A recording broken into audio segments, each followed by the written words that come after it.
안녕하십니까. 2020년 1월 9일 목요일입니다. 오늘 말씀은 요한복음 3장 9절에서 21절까지 말씀입니다. 니고데모가 대답하여 이르되 어찌 그러한 일이 있을 수 있나이까. 예수께서 그에게 대답하여 이르시되 너는 이스라엘 선생으로서 이러한 것들을 알지 못하느냐. 진실로 진실로 내게 이르노니 우리는 아는 것을 말하고 본 것을 증언하노라. 그러나 너희가 우리의 증언을 받지 아니하는도다. 내가 땅의 일을 말하여도 너희가 믿지 아니하거든 하물며 하늘의 일을 말하면 어떻게 믿겠느냐. 하늘에서 내려온 자 곧 인자 외에는 하늘에 올라간 자가 없느니라. 모세가 광야에서 뱀을 든 것 같이 인자도 들려야 하리니 이는 그를 믿는 자마다 영생을 얻게 하려 하심이니라. 하나님이 세상을 이처럼 사랑하사 독생자를 주셨으니 이는 그를 믿는 자마다 멸망하지 않고 영생을 얻게 하려 하심이라. 하나님이 그 아들을 세상에 보내신 것은 세상을 심판하려 하심이 아니요 그로 말미암아 세상이 구원을 받게 하려 하심이라. 그를 믿는 자는 심판을 받지 아니하는 것이요 믿지 아니하는 자는 하나님의 독생자 이름을 믿지 아니함으로 벌써 심판을 받은 것이니라.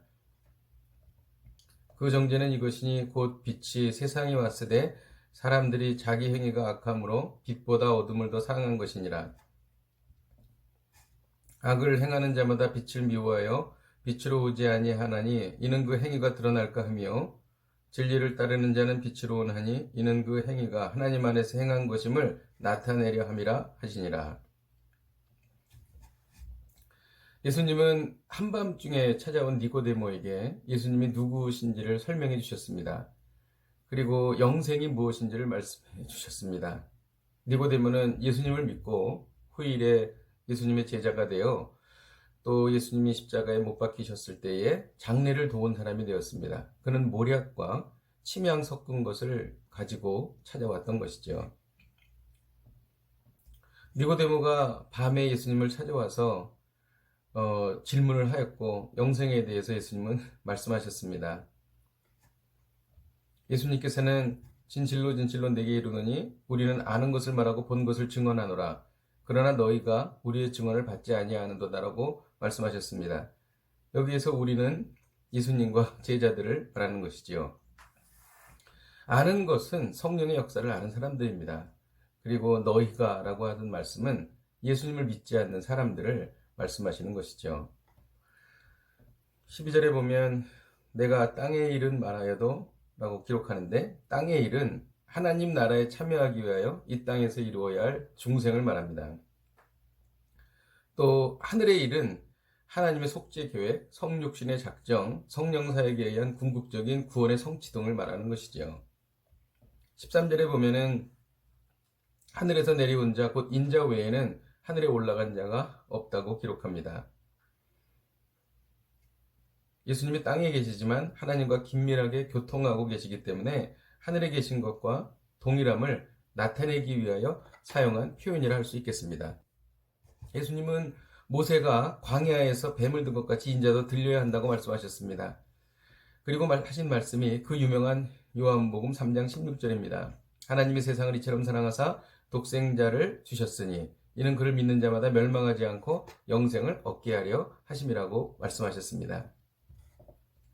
18절에 보면은 그를 믿는 자는 심판을 받지 아니하는 것이요 믿지 아니하는 자는 하나님의 독생자 이름을 믿지 아니함으로 벌써 심판을 받은 것이라고 기록하고 있습니다.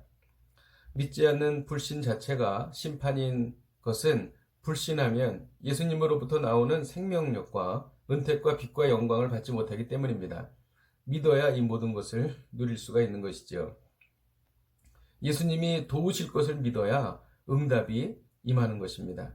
의인은 믿음으로 말미암아 살기 때문입니다. 예수님을 신뢰해야 예수님으로부터 오는 각양 신령한 은택들을 받아 누리는 것입니다.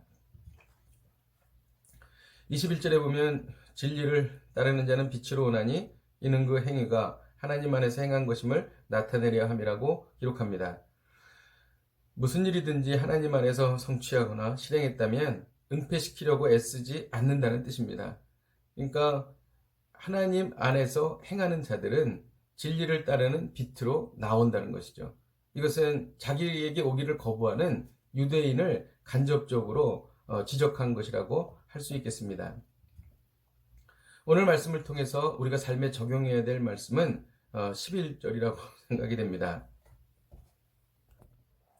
진실로 진실로 내게 이르노니 우리는 아는 것을 말하고 본 것을 증언하노라. 그러나 너희가 우리의 증언을 받지 아니하는도다. 여기에 보면 우리는 이라고 말씀하신 것은요, 예수님과 우리들을 동일시하신 것입니다. 예수님과 자신을 쫓는 제자들을 동일시한 것이죠. 그래서 우리라고 표현한 것입니다. 예수님은 하나로 본 것입니다. 예수님과 하나가 되면 예수님의 능력과 권세를 누리며 하나님의 나라를 상속받습니다. 그리고 영원한 생명을 얻게 되는 것이죠. 예수님과 하나 되려면 아는 것을 말하고 본 것을 증언해야 하는데, 이것은 성령의 역사를 알고 성령의 역사를 증언하는 것입니다. 즉, 내 안에 성령님께서 계셔야 하는 것이죠.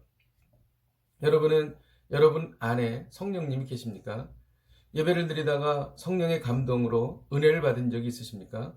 어떠한 죄를 지려고 할 때에 성령의 말할 수 없는 탄식으로 그 죄를 짓지 않은 적이 있으십니까? 또 성령의 은사를 받으셨습니까? 성령의 신령한 예언의 은사, 혹은 방언의 은사, 섬김의 은사, 사랑의 은사, 이런 은사들을 받으셨습니까? 만일 그렇지 않다면 우리는 성령을 받아야 합니다. 성령을 받지 않는다면 우리가 예수님과 하나가 될 수가 없습니다. 그래서 예수님께서는 부활 승천하신 후에 내가 너에게 보낸 성령을 기다리라고 말씀하셨습니다. 그래서 오순절 다락방의 역사가 일어났고, 그러기 위해서 120명의 제자들이 전혀 기도에 힘쓰는 그러한 일들을 했고, 그리고 성령님은 강한 바람처럼 불의 해처럼 임했던 것이지요. 이런 성령의 역사가 우리 가운데 있어야 합니다. 예수님을 믿을 때 성령께서 우리에게 내주하십니다. 그러나 예수님이 성령께서 내주하시는 것만으로 만족하면 안 됩니다. 늘 성령의 충만함을 받아야 하는 것이지요. 이렇게 될 때 우리는 예수님과 하나가 되는 것입니다. 오늘 말씀을 통해서 우리가 적용하는 것은 예수님과 하나가 되라는 것입니다. 어떻게 하나가 됩니까? 성령 충만하여 하나가 되는 것입니다. 기도하겠습니다. 하나님 아버지, 오늘 말씀을 통하여 저희가 예수님과 하나 되기를 원하며 예수님으로부터 오는 신령한 은택들을 받아 누리기를 원합니다. 이를 위하여 우리가 성령 충만을 위하여 사모하며 간구하며 또 믿으며 성령 충만함을 받아서 예수님과 하나가 되게 하여 주옵소서. 예수님의 이름으로 기도하였습니다. 아멘. 할렐루야. 이 험한 세상을 이기는 방법은 예수님과 하나 되는 것입니다. 예수님과 하나 되면 예수님의 능력이 우리의 능력이 될 것입니다. 이를 위하여 성령 충만하십시오. 오늘 하루도 성령 충만하셔서 예수님과 하나 되는 복된 하루가 되시기를 주님의 이름으로 축복드립니다. 내일 뵙겠습니다.